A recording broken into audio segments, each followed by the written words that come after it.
Hey guys, it's Maine. I'm doing a sort of quick video. Just wanted to discuss a very simple topic, actually. Something called, well, something that really just plagues a bunch of people who play Idleon, who have issues trying to progress their account. And I'm just gonna be playing Idleon in the background because it's my sort of early day reset. I just woke up, starting the game, doing my daily stuff. So, um, part of the reason why I started making guides, rather, as I started doing the IE reviews in kind of in the middle of it, people were suffering from the same issue, kind of back to back, which is decision paralysis. I mentioned this a lot, and I think this is one of the biggest issues facing people in Eidolon, and some of the easiest thing.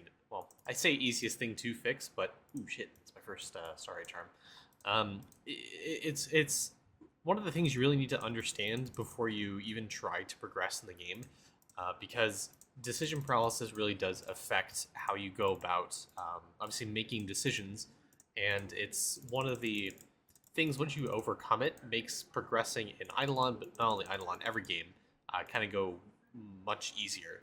So when you hit, like, say World 4, obviously the amount of mechanics you're introduced to that intertwine with other mechanics start to really come into play, because cooking has a bunch of bonuses specifically geared towards scaling efficiency, towards like the Eagle Eye, Lab EXP, Divinity EXP later, gaming.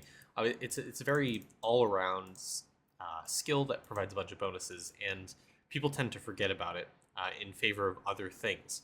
Similarly, stamps as well are pretty geared all around. It affects every point of the game, but people also tend to forget it because it's an earlier skill.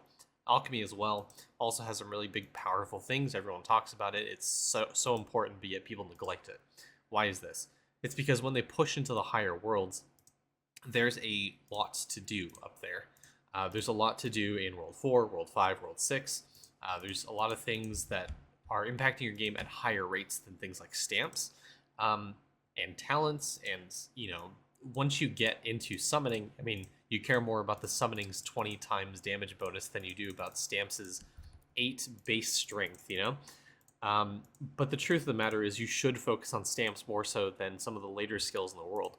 The reason I say that is because, well, the earlier skills provide a basis for you to start scaling things off of. I mean, every single one of my characters wouldn't be at 35, 36 trillion damage if I ignored Stamps or Alchemy as much as some people out there. Like, these are all pretty well-rounded, overall pretty good skills. Um, Pretty good, like, stamp level. Alchemy, I mean, I am an hourly clicker, so obviously these numbers are way inflated over what, like, a casual player would look like. But it's still important to realize that you need to do these things in order for your damage to get high, in order for you to hit multi-kill, in order for you to even be able to kill the mobs in a reasonable time to push World 6. And this is going to apply, and it's going to be the same repeated problem when you hit World 7 and World 8. This problem's not going to go away, and it's really hard to teach people that. But I hope making a video about it and talking about it openly, and obviously I discuss this in the Discord quite often, is that decision paralysis is one of the biggest problems people in Eidolon face. It's something you need to. I should probably hammer down on what I mean by decision paralysis. I mean, it's literally that. It's people have a lot of decisions to make and they don't know which one to focus on. So if you're ever struggling and you don't know what to focus on, you say you've exhausted every other option, I guarantee you need to look back at some of the earlier skills. Like, start from World 1. See what you've neglected, and I mean everything in World 1. Let's talk about Forge, for example. Have you upgraded your Forge? Have you looked at Forge capacity? Have you filled out your Forge slots? If you're talking gemstone upgrades or gem upgrades, have you bought the Brimstone Forges? Infinity Hammer, have you bought that? Have you finished the monster materials? Have you finished the coin production? If you look at statues, for example, have you Onyx statues, assuming you have, like, chocolate chip and, like, 10x drop rate, and I think I just deposited my statues. Oh well. Have you bought the gold statues? People also forgot about this when World 6 came out. Stamps. Have you unlocked all your stamps from the previous world? Have you upgraded them to their highest possible capacity that you can? Right now I'm getting hydrogen from Matty Bag stamp. Anyways, have you finished the merit board? This is, like, easy things people tend to forget. Also, unlocks for World 1 to World 3, 4? I don't know, but yeah. People also forget about this because this is also something Lava neglected, and there's not a lot of emphasis on it anymore. So There's a lot of things in the game as you start progressing through them. Oh, also your weekly pet thing. Have you done quests? I haven't, by the way. I suck at quests. I need to get on that. Do a stream about that soon. Anyways, have you gone through, gotten like dementia skulls, lava skulls, eclipse skulls if you're able to on some of the worlds?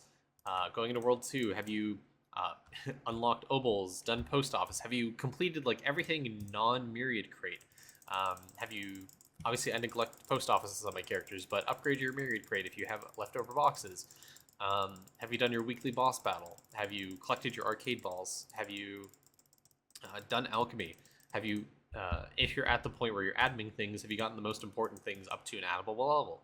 If not, something I'm also going to be talking about is how to force bubbles into no bubble left behind range in another video. But again, if you're ever stuck in a position where you don't know what to be doing, and you're in World 5, World 6, hell, even World 4, and you're struggling with damage, struggling with defense, accuracy, gearing, resources, literally everything can be solved by just telling yourself, you know, let's pause for a second, let's stop. Let's go back to the basics. Let's start from square one. Let's go to World 1. And let's go look at stamps. See what I can upgrade. Literally click through everything that you have here. See what is costing you the least amount of resources. Hell, even this is like 5 copper axes. This is such a low barrier to entry to upgrade. And it provides you minimal but noticeable difference. Notice this is just 20 agility. This is base agility. This later gets scaled by all stat percent. This gets scaled by the lab bonus. This gets scaled by your pristine charm.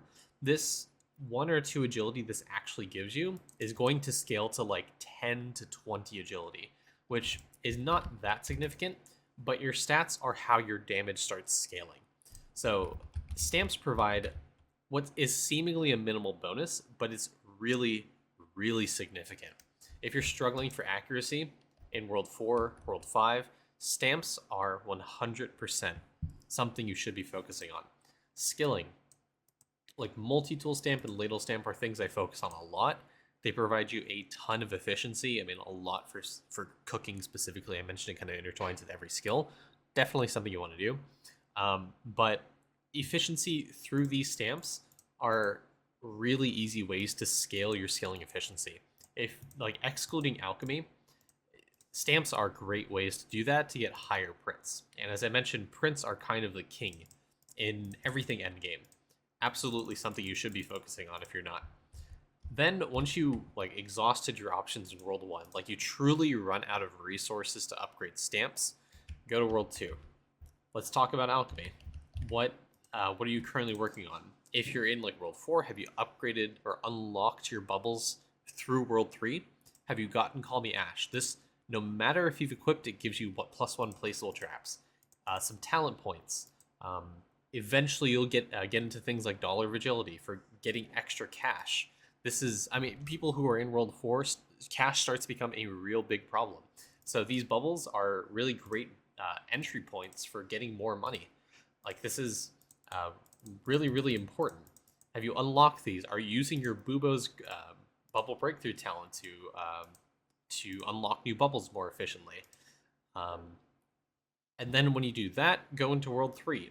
World 3 is where things start to get worse for Idleon players because it introduces the 3D printer, right? And it reinforces the concept of opportunity cost. It introduces the idea of decision paralysis again because you have the 3D printer. The 3D printer is obviously great for producing resources, but what do you use the resources on? Again, stamps and alchemy. Those are the basis for what you do for upgrading your character. Another thing I also don't really focus on, but this is my mistake. I think it's common knowledge, but definitely something you should go back and do is talents. As World 3 gets introduced, you get introduced to the talent library and you get to boost your talent levels. Well, try to get to the point where you can max out your talent levels through obviously the Salt Lick is one. Salt Lick somewhere gives you max talent level with the with blue salts. If you do the checkout talent for World 3, gives you max talent levels. This right here, book max level. Sailing also reintroduces something later in World 5. The Fury Relic gives you a bunch of talent levels, 75 or 75? 100 if you have Sovereign Fury Relic. There's obviously a few more that I'm missing. I think Atom Collider gives you like +5, +10 or something. So yeah, I mean, really reinforces the idea that you need to go back and start focusing on some things like talents. Alchemy, stamps are some of the really big ones. As you get into World 3, obviously Refinery, trying to balance this is a nightmare for most people. Do not like put everything on 0. The reason everything's on 0 for me because I can kind of infinitely try to upgrade these. I constantly check Toolbox to see if I'm out of whack, and I also need to do that since I just upgraded them. You'll upgrade like Trapper Drone. You'll upgrade the Box Vacuum and Rift. Atom Collider is something you need to focus on if you're late game, not necessarily something you do in World 3. Your construction board, obviously, is something you need to do. Upgrading your buildings. There's a lot of things to do when you hit World 3, and this is when decision paralysis starts to become a problem for people. Yeah. So if you're ever stuck at any point in the game, skilling, fighting, damage, survivability, just take a breather, stop what you're doing, go straight back to World 1, and rethink about where you started and how those early game decisions really impact you. So I hope this video kind of helps, not necessarily as an IE review, but I guarantee you, this is honestly about 50% of the IEs that I've reviewed suffer from this problem. Probably more, like way more than that. There's obviously a lot of mechanics and things you need to do as you hit World 6 even, well, hell, even World 3. And it's really important you go back to the base, the beginning, and think about what you should be doing. So thanks for watching, guys. This is a very short video. Honestly, not much editing to go into it. I just want to talk about decision paralysis a lot. So hope this helps. Thanks guys for watching. Have a great one.